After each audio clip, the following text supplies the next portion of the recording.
Mesdames et messieurs, une méthode de réécriture de l'ADN pourrait permettre à l'être humain de se prendre pour un semi-dieu, et ce sans utiliser une bombe atomique. Comment cela? Grâce au CRISPR, une nouvelle méthode controversée de réécriture de l'ADN.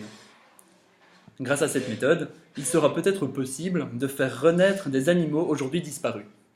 Ou du moins presque. Enfin, vous comprendrez. Parmi les espèces candidates à la dé-extinction, c'est comme ça qu'ont baptisé ce phénomène de résurrection les anglo-saxons, citons par exemple le dodo, qui était observé pour la dernière fois en 1662, ou une variété de lamentin, qui a disparu en 1768. Et les projets de désextinction ne sont pas des chimères. George Church, biologiste moléculaire à Harvard, spécialisé dans le domaine, estime qu'une version du mammouth laineux, qui a disparu il y a environ 4000 ans, pourrait voir le jour en 7 ans à peine grâce à cette méthode. Comme les autres partisans de la dé-extinction, il espère que ces animaux, ressuscités, joueront un rôle clé dans le ralentissement ou même dans l'inversion du changement climatique. Je développerai ce point un peu plus tard. Avant de parler du CRISPR, je vais commencer par la résurrection, la désextinction en tant que telle. Je suis sûr que vous attendez avec impatience de savoir comment elle fonctionne. Et en fait, c'est très simple. Si vous avez vu Jurassic Park, vous devinez plus ou moins la façon dont le processus se déroule. Première étape, des scientifiques commenceraient par récupérer de l'ADN sur des restes congelés, conservés pendant des millénaires dans les glaces de la toundra. Des restes de certaines espèces disparues, comme le mammouth laineux. Ensuite, grâce à des percées scientifiques dans le domaine du séquençage de l'ADN, on sait aujourd'hui qu'il est possible de décoder des génomes qui sont vieux de 7000 ans, et ce à des coûts abordables. Grâce à cela, l'ADN du mammouth a été décodé. Et le hasard et l'évolution font que le génome du mammouth laineux est extrêmement proche du génome de l'éléphant d'Asie contemporain. En réalité, les deux espèces sont tellement proches qu'elles pourraient se reproduire entre elles si le mammouth existait encore aujourd'hui. De ce fait, des scientifiques ont pensé qu'il suffirait d'intégrer de l'ADN du mammouth dans le génome d'un éléphant d'Asie. Et qu'une fois l'ADN de l'éléphant d'Asie manipulé, pour le rapprocher de l'ADN du mammouth, eh bien, les éléphants d'Asie seraient en mesure de donner naissance à une créature hybride, mi-éléphant, mi-mammouth. En gros, un éléphant, mais plus gros et plus poilu. En mathématiques simples, cela donnerait éléphant plus ADN de mammouth égale éléphant à la pilosité exacerbée. Mais est-ce que c'est vraiment aussi simple que ça? Et si c'est vraiment aussi simple, pourquoi est-ce qu'il n'y a pas une myriade de mammouths qui se promènent en Russie? Le problème, c'est que, comme vous pouvez l'imaginer, il n'est pas si simple de fusionner l'ADN d'une espèce existante avec l'ADN d'une espèce disparue, même si cette espèce est proche. Mais les dernières avancées scientifiques dans le domaine du séquençage de l'ADN d'animaux éteints, comme le mammouth laineux, peuvent aujourd'hui fournir une feuille de route qui permettrait de rapprocher les chromosomes de l'éléphant d'Asie des chromosomes du mammouth.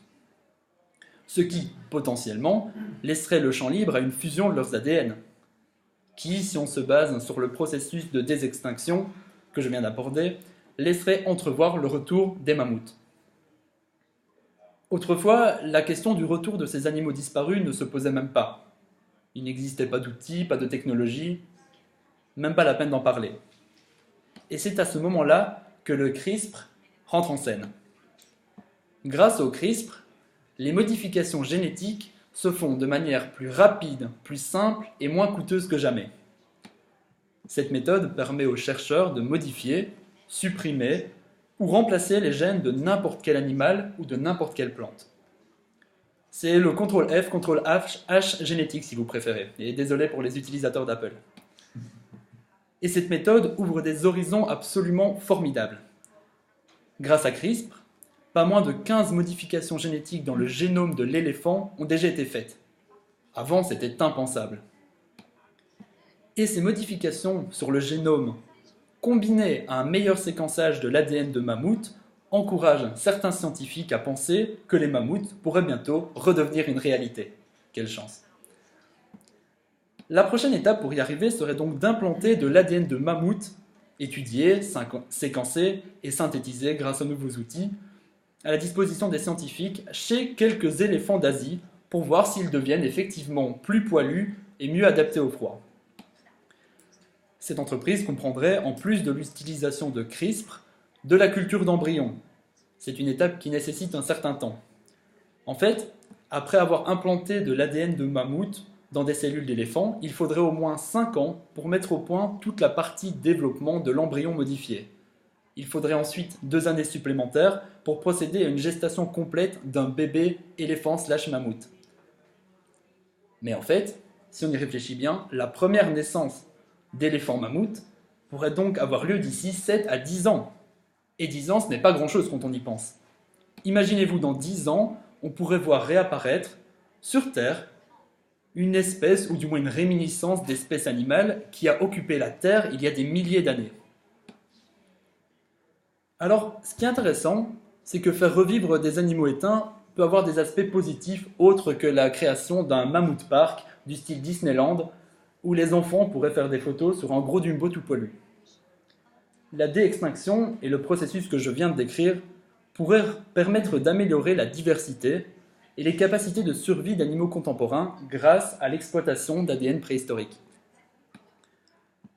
En conclusion, on pourrait améliorer les animaux d'aujourd'hui avec les gènes d'animaux d'autrefois. Il s'agit donc moins de ressusciter une espèce que de faire progresser les espèces d'aujourd'hui. Il faut tout de même préciser qu'on ne peut pas injecter l'ADN de n'importe quel animal disparu dans un animal contemporain, dans l'espoir qu'il acquiert certaines de ses caractéristiques. Pas question de rêver à des poules diplodocus ou à des tortues smilodon. Il faut absolument que les génomes des 2 espèces soient proches. Et c'est pourquoi les éléphants d'Asie et les mammouths sont des clients absolument parfaits. Il ne faut pas oublier non plus que d'un point de vue tout à fait pratique, les manipulations génétiques doivent impérativement se faire sur un hôte, c'est-à-dire l'éléphant qui reçoit l'ADN du mammouth. Qu'est-ce que cela signifie pour l'éléphant d'Asie? Cela signifie que les modifications qui lui seraient apportées grâce à l'ADN de mammouth pourraient l'aider. Car, c'est vrai, le pachyderme a besoin d'aide. Il est menacé, par l'activité humaine notamment. Et ce principe de désextinction, d'hybridation peut l'aider. Comment cela? Je viens de vous dire que pour faire revivre une lignée de mammouth, il fallait passer par l'éléphant d'Asie, chez qui on introduirait des gènes de mammouth pour qu'il engendre des croisements éléphant-mammouth. Ce qui veut dire qu'après une première génération de manipulation, on n'arriverait pas encore à des vrais mammouths pur sang, mais à des éléphants asiatiques améliorés et poilus. Et voilà l'idée centrale du projet. Incorporer des techniques moléculaires modernes dans des projets de préservation de l'environnement. Dans ce cas, il s'agirait de faire revivre des simples fragments d'ADN de mammouths qui pourraient rendre l'espèce actuelle d'éléphant d'Asie plus résistante au froid.